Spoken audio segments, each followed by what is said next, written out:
Asmaraa fi Asab qabachuu kan nu dhorge Mallasii fi Ameerikaadha. Lafti keenya weeraramee callisnee taa'uun sirrii miti, haleellee baasuu qabna, inumaayyuu hanga Asmaraatti fullaanee qabachuu qabna ejjannoo jedhu qabna turre. Mallas garuu walabummaa biyya namaa sarbuu ta'a jedhee nu falme. Ameerikaanis daftee gidduu seente. Kana kan jedhan pirezidaantii duraanii Itoophiyaa Dr. Nagaasoo Gidaadaadha. Eertiraan waggoota 30 dura Itoophiyaa irraa gaafa adda baate biyya walaba taate Itoophiyaa ulaan galaanaa cufame. Afrikaa keessaa biyyoota humna galaanaa cimaa qaban keessaa tokko kan turtee fi biyya buufata doonii qabdu kan turte Itoophiyaan kufaatii mootummaa Dargii booda kana hundaa dhabde. Muummeen ministeera Itoophiyaa Dr. Abiy Ahmad akkuma aangotti dhufaniin osoo hin turin dubbii ulaa galaanaa irra deddeebiin kaasuu eegalani.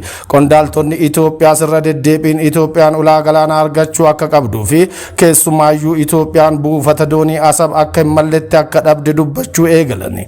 Inumaayyuu muummeen ministeera Itoophiyaa Dr. Abiy Ahmad Itoophiyaan ulaa galaanaa diimatti bahuun dirqama akka ta'ee fi danda'amnaan karaa dippiloomaasiin dhimma kana milkeessuuf akka carraaqan irra deddeebiin yeroo dubbatan dhagahamu. Haa ta'u garuu waraana Itiyoo Eertiraa waggoota 20 dura gaggeeffame irratti Itoophiyaan carraa Asab qabachuun galaana diimaatti bahu argatte akkamiin akka itti fayyadamuu dadhabde. Yaada pirezidaantii duraanii Itoophiyaa Dr. Nagaasoo Gidaadaa fi qondaaltota waraanaa Itoophiyaa lola Itiyoo Eertiraa keessatti hirmaatan akkanaan qindeessineerra. Yeroo waraanni Itiyoo Eertiraa gaggeeffamu pirezidaantii Itoophiyaa kan turan Dr. Nagaasoo Gidaadaa waraana Itoophiyaa magaalaa guddoo Eertiraa kan taate Asmaraa qabachuun buufata doonii Asab to'achuuf carraa bal'aa akka turee fi Mallas Zeenaawiin garuu loltoonni Itoophiyaa akka duubatti deebi'an gochuu yeroo lubbuun jiran kitaaba isaanii Nagaasoo jedhu keessatti ibsaniiru. Hanga waraanni Itiyoo Eertiraa ka'utti walitti dhufeenyi biyyoota lamaanii baay'ee ho'aa ture. Keessumaa ministeerri muummee duraanii Itoophiyaa Mallas Zeenaawii fi pirezidaant Isaayyaas Afeworqii gidduu michummaa cimatu ture jedhan. Michummaan ture battalumatti diinummaatti geeddaramuun biyyoonni lachuu waraana ijibbaachisatti seenani. Walitti dhufeenya Eertiraa fi Addawaayii keessumaatti TPLF fi Shaabiyaa gidduu ture gadi fageenyaan akka hin beekne kan himan Dr. Nagaasoon Eertiraan weerara gaggeessuu hordofee Itoophiyaan tarkaanfii waraanaa cimaa fudhachuun inumaayyuu carraa kanatti fayyadamuun ulaa galaana diimaa dhabdee turte deeffachuu akka qabdu kanneen ejjannoo qabatan keessaa adda dureedha.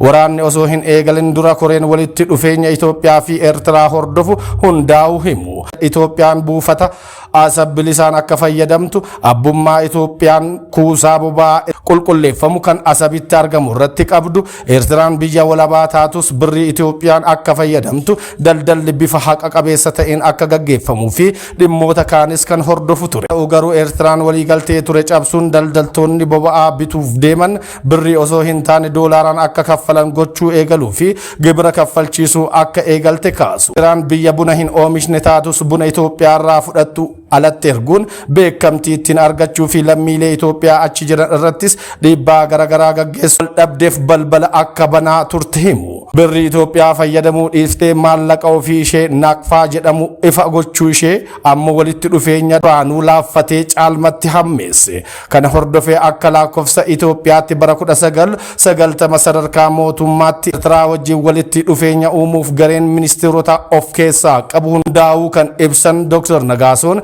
miseensonni garichaa Eertiraa wajjin qunnamtii gochaa turan namoota koree hojii raawwachiiftuu TPLF malee dhaaba Addawaayii keessaa ta'uu dhiisuun akka isaan hin gammachiifne ibsani. Kanarraa kan ka'e waa'ee walitti dhufeenya isaanii bal'inaan hin beeku ture. Komii qaba ture. Kamiin amma nutti himu kan jedhu mufiin natti dhagamee ture jechuun akkaataa waraanni itti eegale gabaasa Mallas dhiyeessan irraa akka baran himu. Gaaf tokko halkan walgahii hatattamaa koree hojii raawwachiiftuu nu waame. Gabaasa dhiyeesse jechuun Eertiraan baadimmee weeraruu Mallas irraa akka dhagamu himu.